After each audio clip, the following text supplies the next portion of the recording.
بسم الله الرحمن الرحيم الحمد لله رب العالمين والصلاة والسلام على رسول الله وعلى آله وصحبه أجمعين اللهم افتح علينا بحكمتك وانشر علينا برحمتك يا ذا الجلال والإكرام يا عليم علمنا من علمك ما ينفعنا وفقنا لما تحبه يا رب العالمين.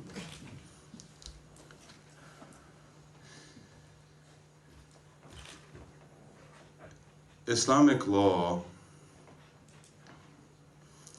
is not a Procrustes bed. Do you know what a Procrustes bed is? None of you? You didn't learn that in school? That's from Greek mythology. And in Greek mythology, there was a giant whose name was Procrustes. And he liked to receive guests. He had a single bed, and you had to sleep in that bed. If you were too short for the bed, he stretched out your arms and legs until you fit.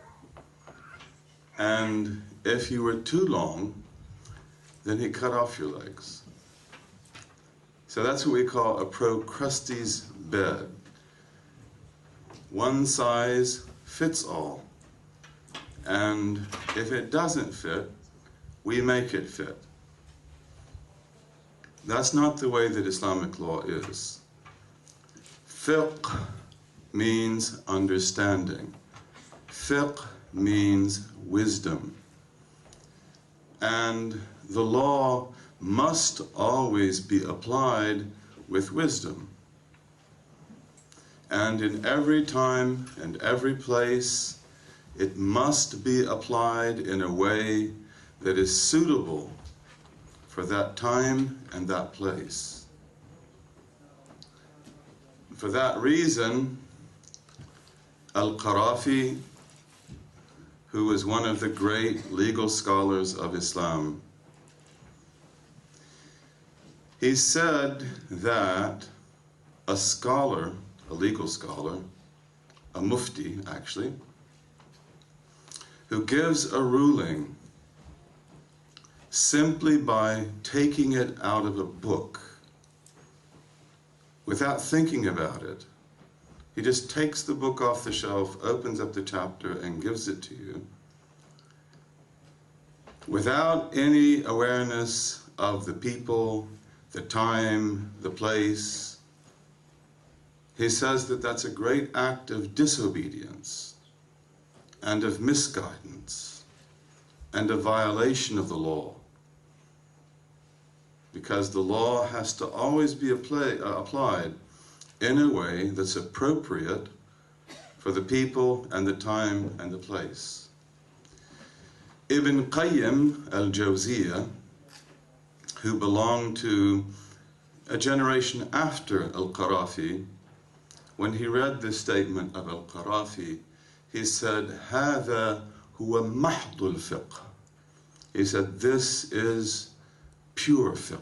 This is pure understanding. And he said that the legal scholar who applies the law without any understanding of his time and place is like a physician who gives medicine without ever seeing the patient, without ever having a clinical test, just from what he reads in the book about human beings and about symptoms. But he says the scholar who gives legal opinions without awareness of the time and the place is much more guilty, because he is the one, or she, who set himself up to do that job. So Islamic law always has to be appropriate for who you are, where you are, when you are there, the time and the place and the circumstance. in Islamic law, there are 4 considerations of culture and of time and place that any scholar of the law must know before they can speak about the law. The first is to understand the culture and the time and the place of the Prophet sallallahu alaihi wasallam. You cannot understand what the Prophet said sallallahu alaihi wasallam or what was revealed to him in the book if you don't know what Arabia was like in that time. If you don't know the nature of tribal structure, if you don't know the geography, the caravan routes, the way that the houses were built, the way that the people dressed. None of us right now dresses like they dressed. Most of them wore 2 pieces of cloth, one that was wrapped around the waist, the other one put over the shoulder, and maybe with a turban, or they would put the other one over the head, depending on how poor they were. The way that the pilgrim dresses today, if you had gone to Medina in the days of the Prophet, most of the people would have been dressed basically like that, especially the poor. They dressed very simply. They lived very simply. Their houses, the roofs in their houses often were no taller than this. And often their house was a single room. And it had no door. Maybe a piece of cloth that would hang down. Not that that's what we're here to talk about, but you have to know that world. You have to know that society. You have to know what things meant in that context. Secondly, when you read the book of a scholar, like Abu Hanifa, or like Ash-Shatibi, or like Ibn Taymiyyah, or Ibn Qayyim al-Jawziyah, or Al-Qarafi, whoever it may be, you must know the time and the place and the circumstances in which they lived, because they reflect that time. They lived in it. Sahnun, who was one of the great students of Imam Malik, was once asked in Tunisia, in Qayrawan, about dogs and about selling dogs, especially watchdogs. And he said, that's very fine, that's good, you have to do that. And one of his students said that, but that's not exactly what Imam Malik said. And he said, Imam Malik did not live in this time and in this place. If he had, he would tell you, buy a lion. So times and places change. And we have to be aware of that. Secondly, you have to know the culture where you are, where your people are. I don't know very much about Great Britain. I've never seen Liverpool before or Bradford before. I've never spent much time here. I've passed through. This is all new to me. But already I can see, or at least I think I can see, that people in Leeds are not like people in London. And people in Leeds are not like people in Bradford. And I must say, I really like the people in Bradford. I like everybody I've seen. And I just came to Liverpool, so I don't know much about Liverpool, but I see it's very different. So I have to know, if I live in Liverpool, what Liverpool is like. I can't come here telling you, do this, do that, don't do this, don't do that, if I don't know this city, if I don't know what you know about it. And then you have to know the culture of the particular person or the group to whom you're speaking. I come from Chicago. And in Chicago, we have suburbs, and we have the inner city. The inner city is totally different from the suburbs. Most of our immigrants live in the suburbs, and most of them actually are very well-to-do, because when the United States opened up its doors to immigration, it wanted doctors and engineers. It didn't want working people, and God bless the working people of the world.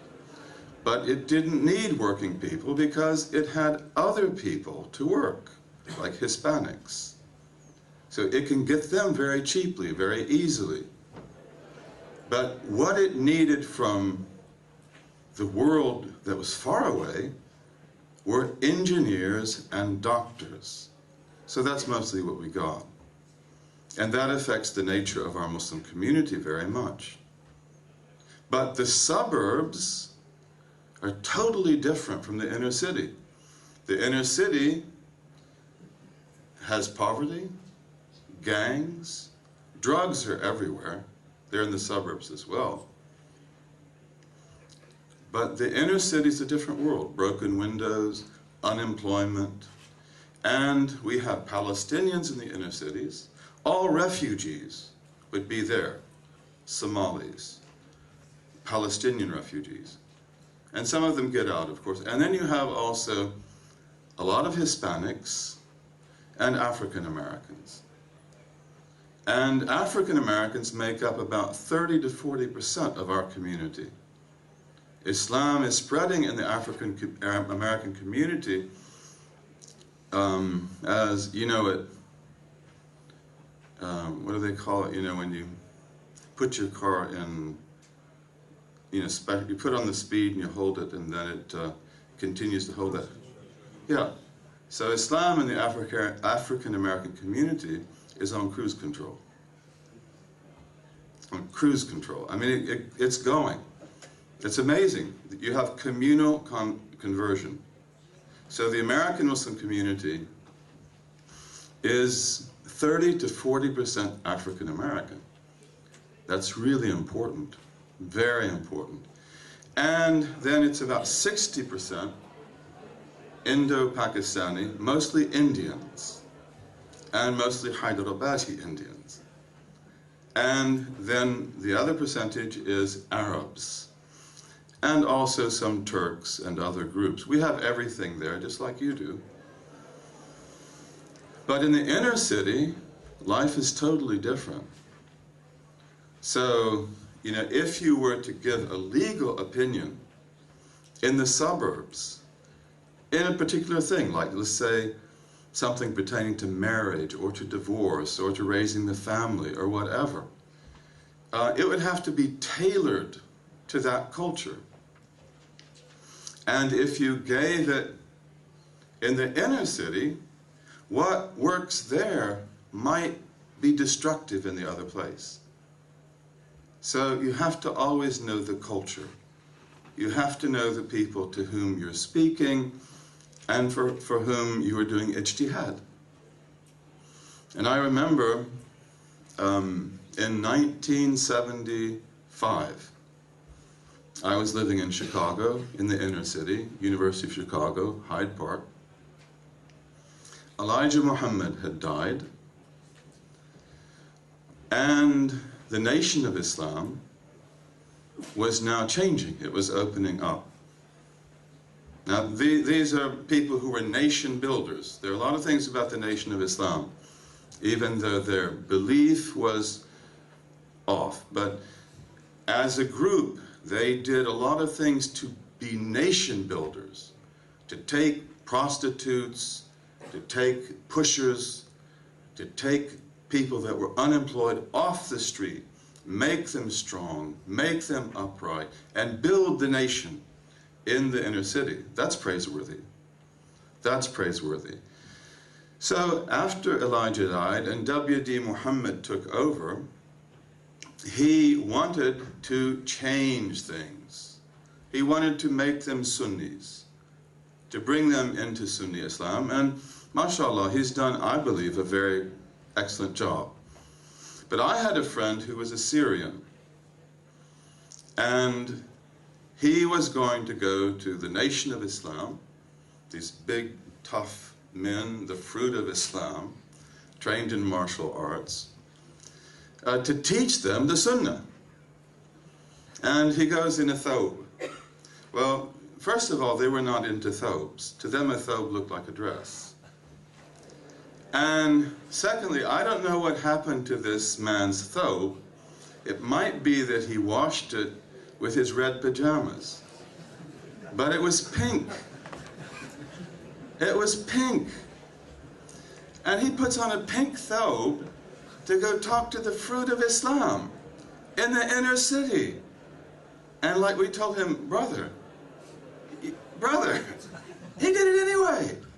And then he comes in and they're just like, check this dude out. I mean, wearing a pink dress. And then you say you want us to follow that? I mean, so you gotta know your people, right? I mean, I think for him, pink is just, you know, like roses. It's a pretty color. But, you know, pink had a different meaning for them. So we have to know our time and our place. Now, part of that intelligent application of Islamic law is knowing priorities. And that's what I'd like to talk about today. So I want to talk about four fives. 4 fives, 1 3. Does that make sense? No, but maybe it will. First 5. You know, in Islam, it seems like the number 5 is special. How many pillars of Islam are there? 5. You never heard that before, did you? So I came to teach you that there are 5 pillars of Islam. Aren't you happy you came? Every one of you knows the 5 pillars. We're just starting there. What you might not know is that they're not pillars. I mean, that's not very important, but when you think of a pillar, what do you think of? You think like a Greek building, right? Some monumental structure with 5 pillars. See, this is where, I mean, this is a minor point, but arkan, in the language of the Prophet, in his society, where you have no monumental buildings, where people live in houses made of stone in Mecca, or houses made of clay in Medina, or in tents, they don't have pillars. They don't have monuments. What did rukn mean? What did rukn mean in pre-Islamic Arabia? Now, I mean, this is not extremely significant, and it's not what I came to talk about. But again, you can see why you have to know the environment. Because when Umar or Ali heard that Buniya al-Islamu ala khams, he understood a picture which is probably not what you understand. And if that's the case with the 5 pillars, what about everything else? Okay? So what was a rukn? Who knows? Corner. Sorry? Corner. It can be a corner, but you don't build things on corners. What does bunya mean? But bunya means to pitch a tent also. And that's, for that reason we say, bana bi zawjatihi, meaning he pitched the tent over his wife, meaning he consummated the marriage. It's a very polite way to say that. So, بُنِيَ الْإِسْلَامُ عَلَى خَمْسٍ means that Islam is a tent. And it has 5 tent poles. That's what they are. So, you have a center pole that holds up the tent, right? And then you have this, I'm not going to be able to draw this well, you have a pole here, a pole here, a pole here, a pole here, and then you put the tent up, you know, sort of like this, okay? It's not drawn very well. But you have the tent here on this pole, this pole, this pole, this pole, this pole, like a Bedouin tent. That's what it means. The first pole is the most important because you can't live in the tent without it. And it points to heaven. And that is what? You know, La ilaha illallah Muhammadur Rasulullah. So that's the Shahada. That's the Shahada. Points straight to heaven. It's the most important pole of the tent. Support, you could say. And then, of course, as you know, you have the prayer, you have the tithing, the zakah, you have the fast, and you have the pilgrimage. So that's the first 5. Nobody in the room didn't know that. Maybe it helped you to learn that it was a tent. Maybe you say, well, that doesn't really concern me.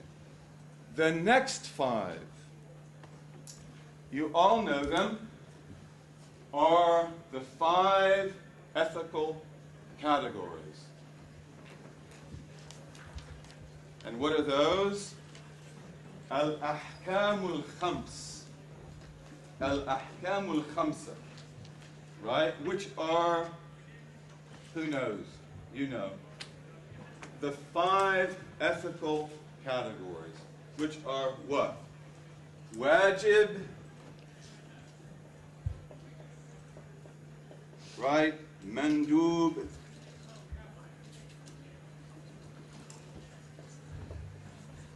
Mubah. Makruh.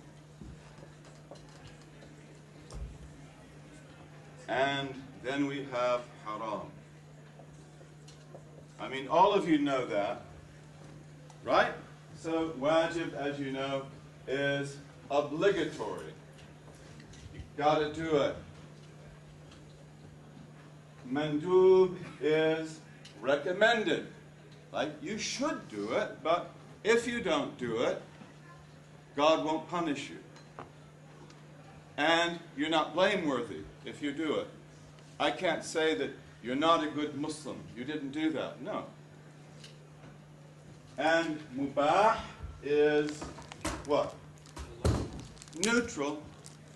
Like, you want to wear blue, you want to wear green, you want to wear white, you want to wear a pink soap, mubah. Maybe not very intelligent, but put on your pink soap. It is mubah. And then you have makruh, which is abhorrent. It's not nice, not good. You won't be punished by God. And we can't blame you. It's not allowed for us to blame you. And then you have haram. And this, as you know, is forbidden. And you are supposed to enjoin right and forbid wrong.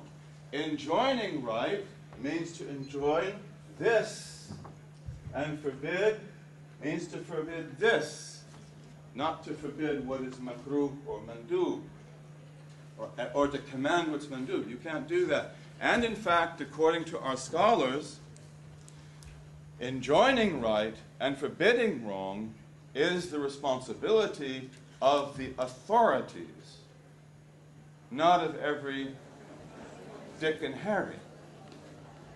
You see, because it's got to be done wisely. First of all, what might be wajib to me as a Maliki may not be wajib to a Hanafi, or a Salafi, or a Shafi'i, or a Hanbali.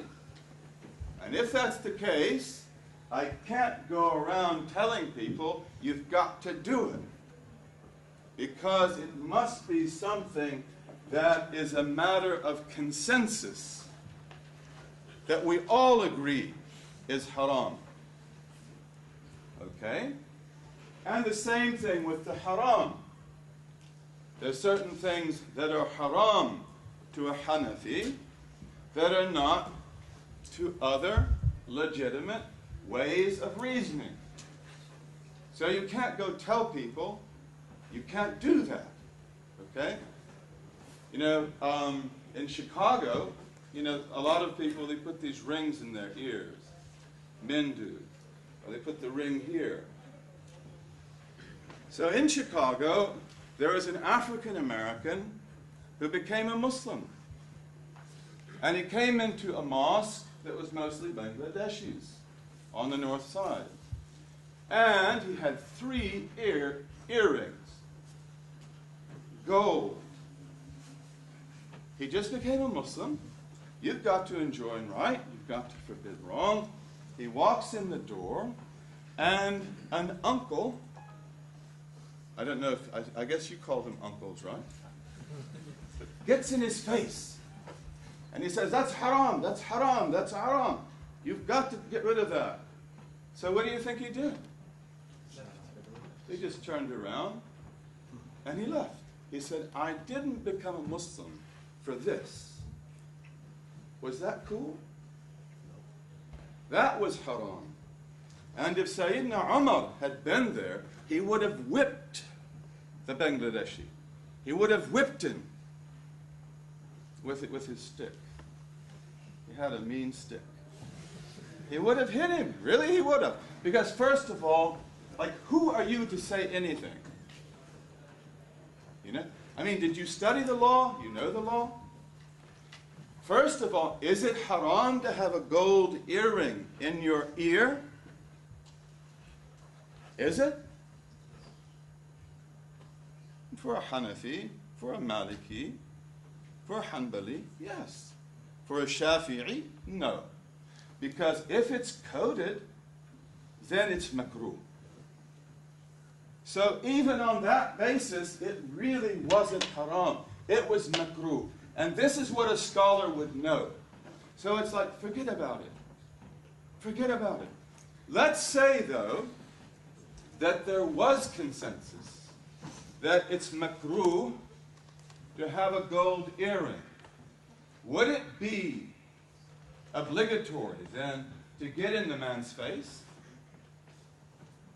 Not in fiqh.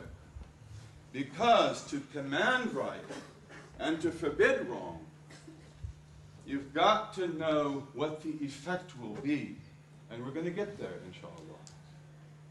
Because if you command a person to do good, and it means that they shoot you, or it means that they leave the religion, or it means that they become worse, then you cannot do it. It's haram to do it. And usually it's done, we call it commanding, but usually it's done very nicely. In a traditional Muslim city, you have the muhtasib. He's like a qadi, a judge. The muhtasib is the one who has a certain type of policeman. They go through the streets, and he knows fiqh. And when he sees something that is wrong, like maybe you're not covering yourself properly, maybe you're doing something which is inappropriate, he doesn't come up and beat you. He or one of his authorities comes up and tells you very nicely that, you know, really, this is not proper. And then if you continue, and you continue, he may take other steps. But this is civilization. And this is very important because these doors to our mosques have to be open. They have to be open to the convert, and they have to be open to the refugee. Who is the convert? The woman who walks in, maybe with a miniskirt, or, you know, with purple hair. Okay? But you've got to receive her. And you've got to help her. And you've got to guide her. And most of our mosques would go crazy if a woman like that came in. Although in Medina, the holy city of the Prophet, in his day, there were women who didn't cover their breasts. Most of them were slave women. But there were women in Medina who actually didn't cover their breasts. Okay? Now that sounds horrendous. If that would happen in Liverpool, she'd be in jail. I'm pretty sure. Or she'd be in the insane asylum. But, you have to deal with people according to the way they are. I knew a great teacher who was one of my most blessed teachers. His name was Al-Habib Ahmed Mashur Al-Haddad. I would say, I've been told, that over 100,000 people embraced Islam through him. Okay? And I was told that by people who knew him throughout his life. And he was the most beautiful human being I have ever seen. I have ever seen. He is a descendant of the Prophet Muhammad sallallahu alaihi wasallam. And he has that light of the Prophet. Now, he would go into villages in Kenya and in other parts of Africa. And in those villages, sometimes the people are virtually naked. And sometimes they are naked. So you think he goes in the village and he says that your kafirs, your haram, this is, look at this, you're not even covered? No. It's like he doesn't see anything. And they would go in with drums. And they would go in with pipes, flutes. And they would sing beautiful music because, as Habib told me, it removes the darkness of the heart for a moment so you can put in the message. Okay, that's why they did it. It stirs the people up. It opens up that darkness of the heart so you can put in the message. And he said that many times when he would come into the village, in fact, the African women whose breasts were uncovered, they would lay in the dirt, face down in the dirt of their own, because they knew him and because they really felt ashamed. And that's why anyone who became a Muslim or wanted it, he would give them clothes. If he had clothes, he'd give it to everyone who wants it. But he would clothe them. And then they didn't just come in a single time and said, take the shahada, la ilaha illallah, and then they leave them? No. They come back. They come back. Another visit. Another visit. Then they establish a school. That's da'wah. You don't bring them in and leave them. You bring them in and nurture them like your own children. These are beautiful people. But, Islam has priorities. Fiqh is understanding. And if you look at the life of our Prophet, sallallahu alayhi wasallam, if you look at the lives of the Sahaba, the companions, you'll see that they were the stars of guidance, as the Prophet said. Everything was understanding.